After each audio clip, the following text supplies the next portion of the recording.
ওকে, welcome back সুপ্রিয় শিক্ষার্থীবৃন্দ। আজকে আমরা জেএসসি বা অষ্টম শ্রেণীর বাংলাদেশ বিশ্ব পরিচয়ের সপ্তম অধ্যায় একটা মজাদার টপিকস নিয়ে আমরা আলোচনা করব। আপনারা দেখতে পাচ্ছেন বাংলাদেশ রাষ্ট্র এবং সরকার ব্যবস্থা। এটা খুবই গুরুত্বপূর্ণ এবং খুবই যৌক্তিক একটা টপিকস। এই জন্য গুরুত্বপূর্ণ যে পৃথিবীতে আমরা যেহেতু আসছি, কোনো না কোনো রাষ্ট্রে আমরা বসবাস করি, এই রাষ্ট্র সম্পর্কে বা সরকার সম্পর্কে আমাদের পরিপূর্ণ বা সম্যক ধারণা থাকা দরকার। একজন নাগরিক হিসাবে এই জিনিসগুলো আমাদের জানা উচিত।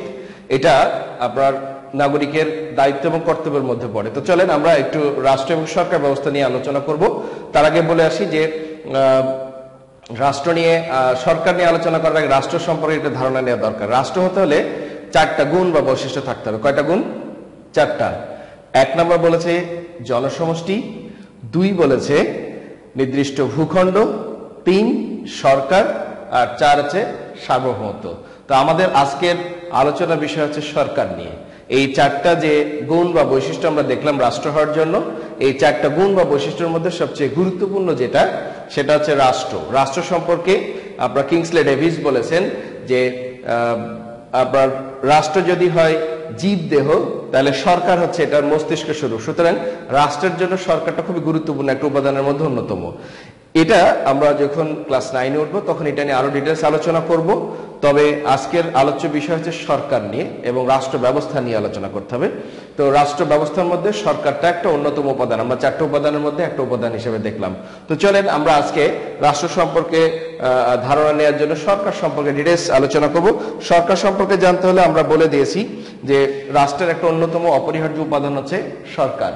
সেই সরকারের আবার কয়েকটা শ্রেণী বিভাগ আছে। আমরা একটু আপনাদের বইতে ফ্লো চার্ট আকারে আছে, আমরা একটু দেওয়ার চেষ্টা করবো। প্রথমে বলেছে সরকার, ঠিক আছে? সরকার। তো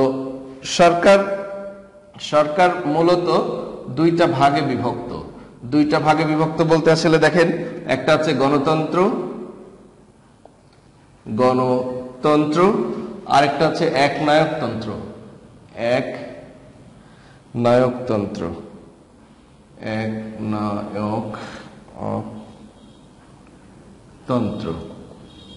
ঠিক আছে? এই হলো বেসিক 2টা ভাগে বিভক্ত করা হয়েছে।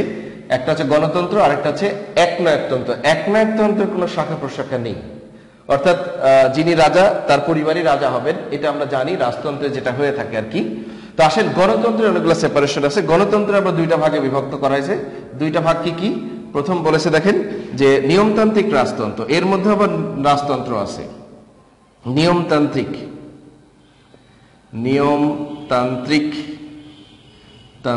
রাজতন্ত্র,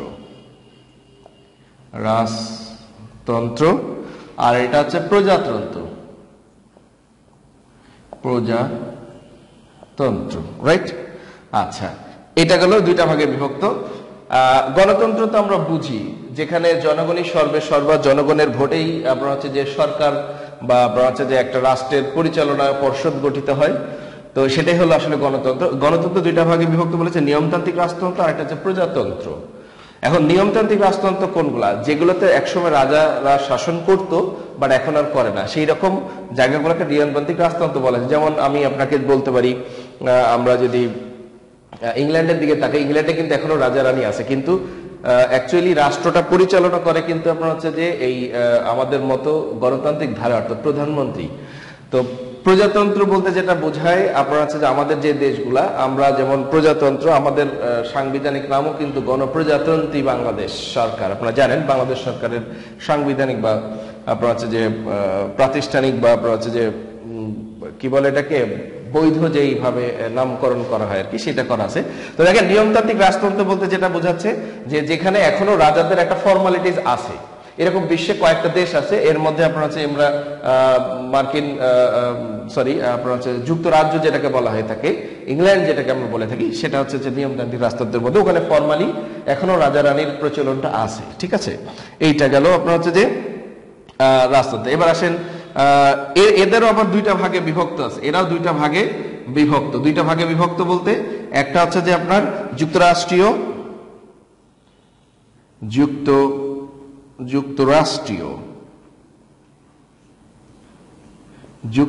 আর একটা হচ্ছে এককেন্দ্রিক।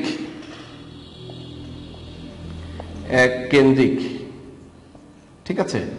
অর্থাৎ আপনারা যদি আবারও একটু ইংল্যান্ডের দিকে যান, ইংল্যান্ড কিন্তু আবার হচ্ছে যুক্তরাষ্ট্র, এই নিয়মতান্ত্রিক রাজতন্ত্র হলেও ওরা কিন্তু এক কেন্দ্রিক না, ওদের আবার হচ্ছে যে অনেকগুলা প্রদেশ আছে, এই প্রদেশগুলা নিয়ে কিন্তু হচ্ছে যুক্তরাষ্ট্রের শাসন। অর্থাৎ আমরা যদি ইংল্যান্ডকে মেনশন করি যে তাদের সরকার ব্যবস্থা কি, তাহলে আমরা আমরা বলতে পারি যে গণতান্ত্রিক ধারার নিয়মতান্ত্রিক রাজতন্ত্র যুক্তরাষ্ট্রীয় শাসন ব্যবস্থায় পরিচালিত হয়, অর্থাৎ এই উইংটা ফলো করবে। ঠিক আছে, এবার আসেন এক কেন্দ্রিক এরকম আপনারা হচ্ছে যে আমাদের এক কেন্দ্রিক বলতে আপনার ভুটানের কথা বলতে পারেন। ভুটান যেমন হচ্ছে, ভুটান অবশ্য হ্যাঁ ভুটানটা বলা যেতে পারে, ভুটানটা হচ্ছে এক কেন্দ্রিক, ওখানে কোনো আপনার প্রাদেশিক কোনো ব্যাপার স্যাপার নেই।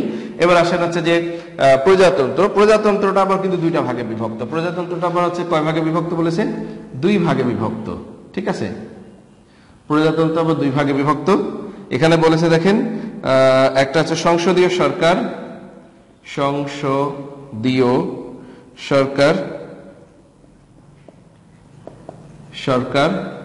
আরেকটা হচ্ছে আপনার রাষ্ট্রপতি শাসিত সরকার,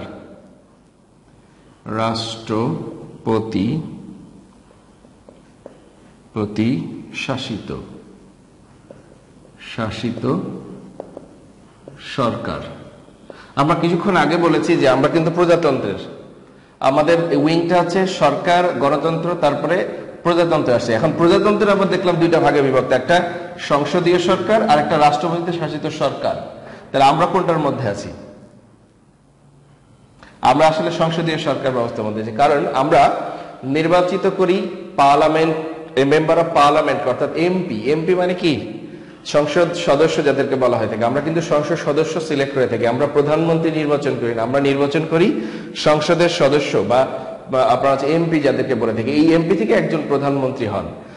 আর পৃথিবীতে এরকম আরো রাষ্ট্র আছে, যেমন আমেরিকার কথা যদি বলি, আমেরিকা কিন্তু রাষ্ট্রপতি শাসিত সরকার। ওদের দেশে কিন্তু আপনার হচ্ছে যে আমাদের দেশে যেমন রাষ্ট্রটা পরিচালনা করে কিন্তু প্রধানমন্ত্রী, বাট আমেরিকাতে কিন্তু রাষ্ট্রপতি। ডোনাল্ড ট্রাম্প কিন্তু আপনারা দেখতে পাচ্ছেন, ডোনাল্ড ট্রাম্প কিন্তু হচ্ছে যে উনি কিন্তু প্রধানমন্ত্রী না, উনি কিন্তু রাষ্ট্রপতি। ঠিক আছে, আর আমাদের দেশে কিন্তু হচ্ছে যে আমাদের প্রধানমন্ত্রীকে দেখতে পাচ্ছেন, আমাদের প্রধানমন্ত্রী কিন্তু সংসদীয় সরকার ব্যবস্থার মাধ্যমে উনি প্রধানমন্ত্রী হয়েছেন।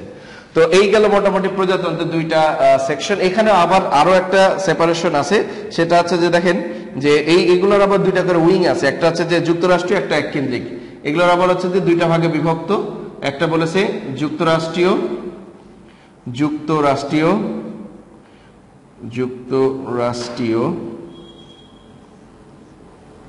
আর একটা হচ্ছে এককেন্দ্রিক। আপনাদের বইতে এটা খুব সুন্দরভাবে দেয়া আছে, আমি জাস্ট বোঝানোর জন্য আপনাদের এটা দেখাচ্ছি আর কি। এটাও যুক্তরাষ্ট্রীয়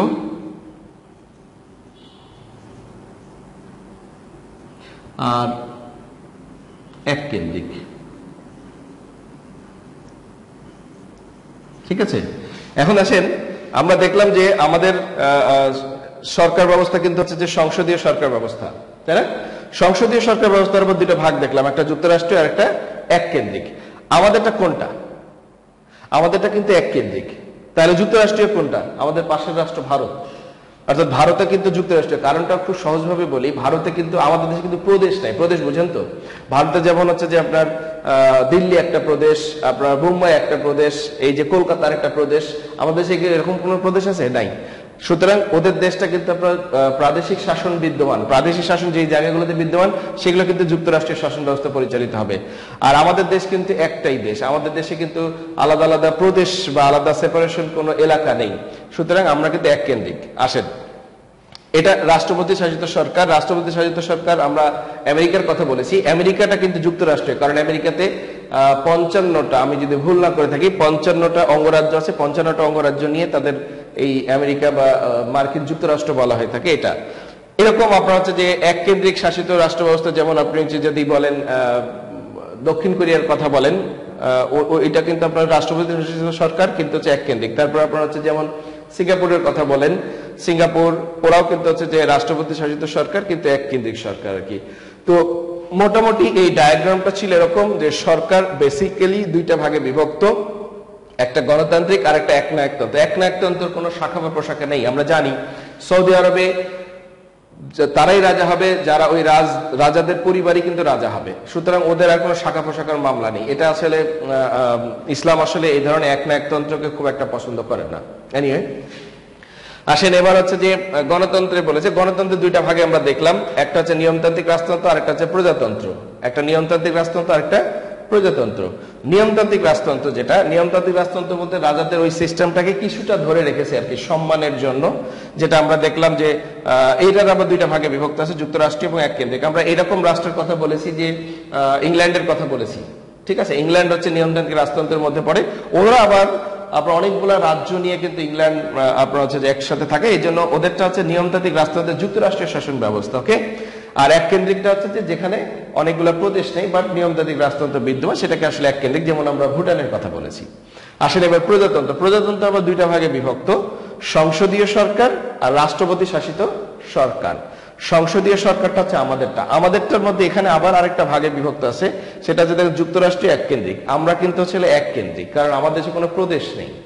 যুক্তরাষ্ট্রীয় হচ্ছে আমাদের পাশের রাষ্ট্র ভারত, ভারতও কিন্তু সংসদীয় সরকার ব্যবস্থায় পরিচালিত হয়, অর্থাৎ মোদি ভাই কিন্তু আপনার রাষ্ট্রপতি না, মোদি ভাই কিন্তু প্রধানমন্ত্রী।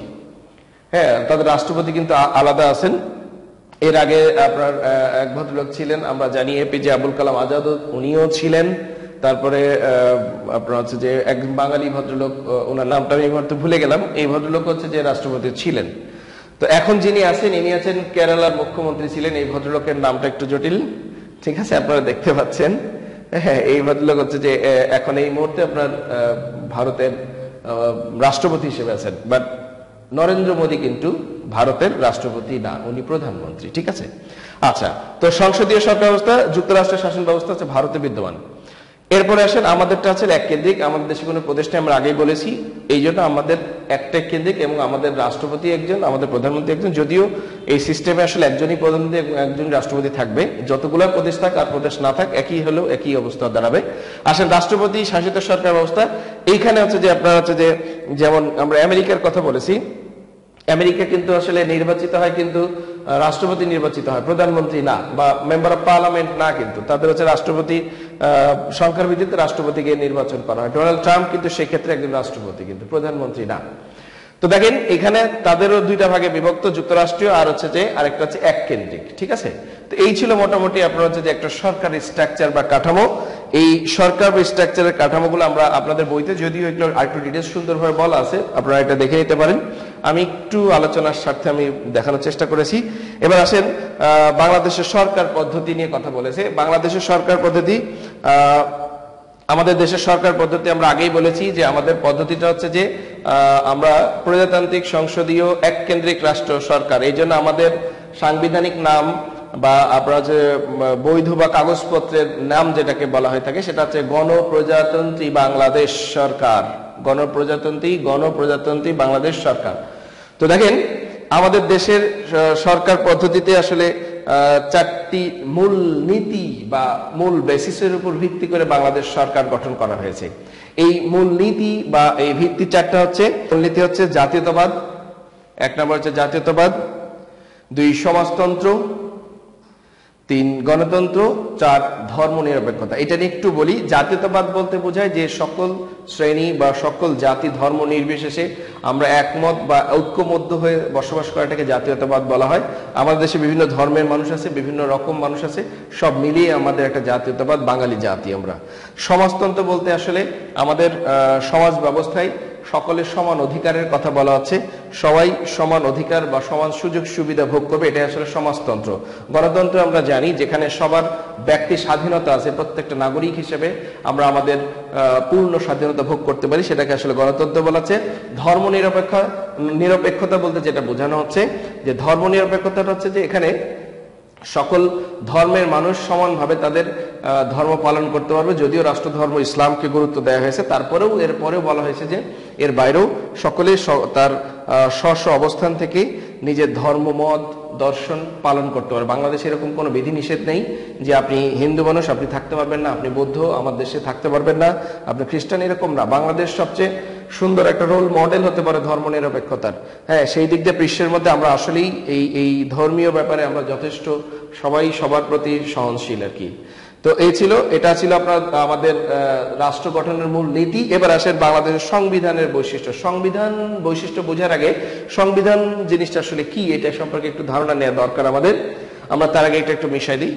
সংবিধান বলতে যেটা বোঝায় সেটা হচ্ছে যে একটা রাষ্ট্র পরিচালনার জন্য একটা গাইডলাইন বা গাইড বুক, যে গাইড বুকে সবকিছু আপনার মেনশন করা থাকবে যে একটা রাষ্ট্র কিভাবে চলবে, কার কি পদ হবে, কে অপরাধ করলে কি হবে, মানে টোটাল একটা ম্যানুয়াল বুক একটা রাষ্ট্র পরিচালনার জন্য যা যা দরকার টোটাল জিনিসটাই আসলে এই সংবিধানে দেয়। এটাকে পবিত্র দলিলও বলা হয়ে থাকে। মজার ব্যাপার হচ্ছে যে এই পবিত্র দলিল বা গ্রন্থ আপনার টাচ করার জন্য অজু করার প্রয়োজন হয় না। এনিওয়ে, তো চলেন আমরা বাংলাদেশ সংবিধানের বৈশিষ্ট্যগুলো জানার আগে স্টোরিটা একটু জানি। আমরা জানি যে আমরা 1971 সালের 16ই ডিসেম্বর আমাদের মুক্তিযুদ্ধের দীর্ঘ 9 মাস মুক্তিযুদ্ধের মাধ্যমে আমরা আমাদের স্বাধীনতা ফেরত পাই। স্বাধীনতার পর বঙ্গবন্ধু এই বাংলার মাটিতে পা রেখেই উনি একটা আপনার সংবিধান বা কনস্টিটিউশন বা একটা গাইড বুক বা একটা রাষ্ট্র পরিচালনার স্ট্রাকচার তৈরি করার জন্য ডক্টর কামাল হোসেন, আপনারা দেখতে পাচ্ছেন, ডক্টর কামাল হোসেনের নেতৃত্বে 34 সদস্য বিশিষ্ট একটি খসড়া টিম তৈরি করেন।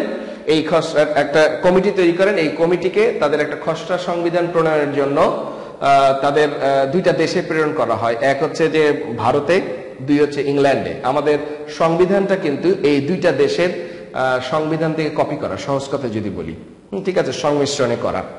তো ইনারা আপনার হচ্ছে যে দীর্ঘ আপনার হচ্ছে যে এই কমিটিটি 3 মাসের মধ্যে আপনার আমার জানার মধ্যে 3 মাসের মধ্যে এরা একটা খসড়া সংবিধান প্রণয়ন করে। এটা পরবর্তীতে যাচাই বাছাই করে এটাকেই আসলে আপনার আজকে আমাদের সংবিধান, মূল সংবিধান তৈরি করা হয়েছে। এটাতে মূল নেতৃত্বে ছিলেন ডক্টর কামাল হোসেন এবং এর সঙ্গে 34 জন সদস্য বিশিষ্ট একটি টিম। এটা বঙ্গবন্ধু এটা অ্যাপ্রুভ করেন আপনার 1972 সালের 16ই ডিসেম্বর আমাদের এই সংবিধানটাকে আপনার হচ্ছে যে গৃহীত করা হয় এবং ওই দিন থেকে অ্যাক্টিভ হয় আর কি। 16ই ডিসেম্বরকে মাথায় রেখে 1972 সালে 16ই ডিসেম্বর বঙ্গবন্ধু এই সংবিধান সম্পর্কে একটা চমৎকার সুন্দর একটা কথা বলেছেন। আমার খুব ভালো লাগে কথাটা। দেখেন, আপনাদের বইতেও আছে, এই সংবিধান লিখিত হয়েছে লাখো শহীদের রক্তের অক্ষরে, তাই এটা আমাদের কাছে সবচেয়ে পবিত্র। এটা পরিবর্তনযোগ্য বা এটা চেঞ্জ করা যায় বা সংযোজন বা বিয়োজন করা যায়, তবে এটার প্রসেসটা অনেক লং। আমরা জানি যে যতগুলা মেম্বার অফ পার্লামেন্ট আছে, অর্থাৎ 350 জন মেম্বার অফ পার্লামেন্ট আছে, এদের 2/3 অর্থাৎ 3/2 সমর্থন লাগে কোনো কিছু পরিবর্তন করতে। আমাদের বইতে আছে 16 বার, আপনাদের বইতে হয়তো এটা আরো আপডেট থাকতে পারে। এই পর্যন্ত পরিবর্তন হয়েছে বা সংযোজন বা বিয়োজন হয়েছে আর কি। কারণ সংবিধান তো মানুষের জন্য, এটা মানুষের প্রয়োজনই কিন্তু পরিবর্তন হয়। ওকে, তো আমাদের বইতে কিছু বৈশিষ্ট্য আছে। তার আগে আমি একটু বলে রাখি, আপনাদের এখানে কিছু জিনিস অবশ্যই দাগ দিবেন সংবিধানের বৈশিষ্ট্যের ওখানে। দেখেন, এই যে ডক্টর কামাল হোসেনের কথা বলা হয়েছে সভাপতিত্বে 10 এপ্রিল 1972 সালের 10 এপ্রিল গণপরিষদের প্রথম অধিবেশনে বসে এবং ডক্টর কামাল হোসেনের নেতৃত্বে বা সভাপতিত্বে একটি সংবিধান প্রণয়ন কমিটি গঠন করা হয়। আমরা কিছুক্ষণ আগে বলেছি এটা 6 মাসের মধ্যে খসড়া সংবিধান প্রণয়ন করেন, 9 মাস না, 6 মাসের মধ্যে আর কি। 6 মাসের মধ্যে এটা খসড়া প্রণয়ন করেন। 1972 সালের 30 অক্টোবর গণপরিষদে এটি আলোচিত হয়। অবশেষে এটা ওই যে বললাম আপনাদের 1972 সালের 16 ডিসেম্বর এটা কার্যকর করা হয় এবং কার্যকরের পরে বঙ্গবন্ধু ওনার এই বক্তব্যটা দিয়েছিলেন সংবিধান সম্পর্কে। তো এখানে বলেছে কয়েকটা বৈশিষ্ট্যের কথা বলেছে। বৈশিষ্ট্যগুলো হচ্ছে যে গণপ্রজাতন্ত্রী সরকার। আমরা আগে বলে দিয়েছি আমাদের সরকার ব্যবস্থা কিন্তু গণপ্রজাতন্ত্রী, অর্থাৎ এখানে জনগণই সর্বময় ক্ষমতার অধিকারী। সংসদীয় পদ্ধতির সরকার। আমরা কিন্তু জাতীয় সংসদে এমপি নির্বাচনে আমরা এমপিদেরকে পাঠাই। এমপি মানে মেম্বার অফ পার্লামেন্ট, অর্থাৎ আমাদের এই সরকার ব্যবস্থা সংসদীয় সরকার ব্যবস্থা। আমাদের সংবিধানটা কিন্তু লিখিত সংবিধান। এই লিখিত সংবিধানের একটা জিনিস দাগ দিবেন আপনারা, সেটা হচ্ছে 11 ভাগে বিভক্ত, 153টি অনুচ্ছেদ এবং একটি প্রস্তাবনা রয়েছে। কয় ভাগে বিভক্ত? 11 ভাগে বিভক্ত। আর আপনার 153টি অনুচ্ছেদ এবং একটি প্রস্তাবনা আছে। রাষ্ট্রীয় মূলনীতি 4টা আমরা বলে দিয়েছি, জাতীয়তাবাদ, সমাজতন্ত্র, গণতন্ত্র এবং ধর্মনিরপেক্ষতা। ঠিক আছে, এই 4টা ভাগে বিভক্ত। রাষ্ট্রধর্ম সম্পর্কে আমরা আগে বলে দিছি, আমাদের সাংবিধানিকভাবে রাষ্ট্রধর্ম ইসলামকে বলা হয়েছে রাষ্ট্রধর্ম, কিন্তু এর বাইরেও সকল ধর্মের মানুষ তাদের স্ব ধর্ম, মত, আদর্শ বা দর্শন তারা পালন করতে পারবে, এই নিয়ে কোনো বাধা নিষেধ নেই। জাতি ও জাতীয়তাবাদ, আমাদের প্রথমে বাংলাদেশের জনগণের জাতীয়তাবাদ ছিল বাঙালি, পরবর্তীতে এটা বাংলাদেশি করা হয়েছে, পরবর্তীতে নাম পরিবর্তন করে। এককেন্দ্রিক সরকার, আমাদের দেশে কিন্তু এককেন্দ্রিক সরকার ভারতের মতো প্রাদেশিক ব্যবস্থা আমাদের দেশে নেই। আমাদের এক কক্ষ বিশিষ্ট আইনসভা, আমাদের আইনসভা বা পার্লামেন্ট বা সংসদ যেটাই বলে না কেন একটা, ভারতে কিন্তু দুইটা আছে, ঠিক আছে। বিচার বিভাগের স্বাধীনতা, আমাদের দেশে যথেষ্ট স্বাধীনতার সাথেই হয়তো বা বিচার বিভাগ পরিচালিত হয়। জনগণের সার্বভৌমত্ব, জনগণ সর্বময় ক্ষমতার অধিকারী, সুতরাং সবকিছু ক্ষেত্রে জনগণই সার্বভৌম অধিকারী। সার্বজনীন ভোটাধিকার, আমরা জানি যে আমাদের জাতি ধর্ম নির্বিশেষে সকল 18 বছরের ঊর্ধ্বে সকল জনগণ ভোট কেন্দ্রে যেই ভোট দিতে পারে, সুতরাং সার্বজনীন ভোটাধিকার বিদ্যমান। নির্বাচন অনুষ্ঠান, আমাদের দেশে প্রত্যেক 5 বছর পর পর নির্বাচন অনুষ্ঠানের কথা বলা হয়েছে। আর সর্বশেষ বলেছে সংবিধান সংশোধন, এই সংবিধানটা হচ্ছে জনগণের জন্য, এই সংবিধান হচ্ছে জনগণের, সুতরাং প্রয়োজনের প্রেক্ষিতে এই সংবিধান পরিবর্তনযোগ্য, পরিবর্ধনযোগ্য, সংযোজিত, বিয়োজিত হতে পারে। আমি বলেছি এ পর্যন্ত আমার বইতে আছে 16 বার পরিবর্তন হয়েছে, আপনাদের বইতে হয়তো এটা আপডেট থাকতে পারে। এই ছিল মোটামুটি আমাদের এই বাংলাদেশ রাষ্ট্র সরকার ব্যবস্থার প্রথম অংশ। এরপরে আমরা আবার পরবর্তী ক্লাসে দ্বিতীয় অংশ নিয়ে আসছি। সে পর্যন্ত সবাই ভালো থাকবেন, সুস্থ থাকবেন, আর পরবর্তী ক্লাস দেখার আমন্ত্রণ জানিয়ে শেষ করছি। আল্লাহ হাফেজ, থ্যাংক ইউ সো মাচ।